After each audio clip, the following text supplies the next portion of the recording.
So good morning guys, what's up sa inyo mga sewa ulo? Another day, another chapter in our life.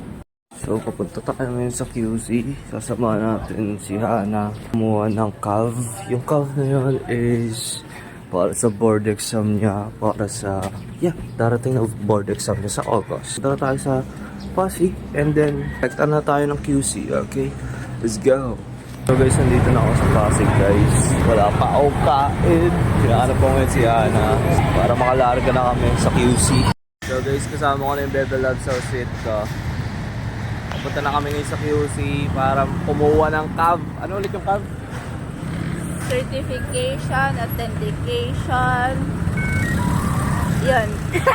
Sabi ko downtown, kinalat ka ng QC. Kami may-ari neto 1103 Hip Abi. So nandito na kami ngayon sa QC guys. And then papunta na kami sa JED kung saan kukuha si Hana ng CAVR CAV niya. And bang! Hulas na hulas! Hulas na hulas na! Ilang oras ba naman yung biyahe?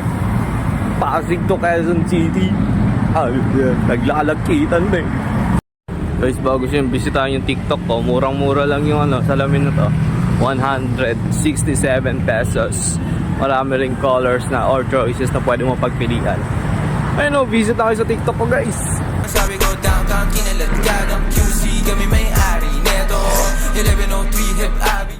So guys, tapos na nga pala magpasa si Hana ng ng kanyang requirements sa JED. So, pwede na siya makapag-exam sa board exam at magiging police na siya ngayon, di ba? Yes, sir! Yes, sir! So, yun, pauwi na kami ngayon.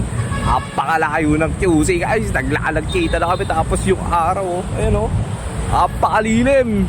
Napakalilim pero napakainit. Wala kain na. Pero ang ganda dito, ayun o. Napakaganda. So, yun lang, guys. Maraming salamat sa panonood. Paalam ka na. Hi! So ako nga pala si Sewa. Maraming salamat sa panonood guys sa walang kwentang vlog namin. At nagsasabing sa lahat ng gubat may ahas. Peace. We run the city.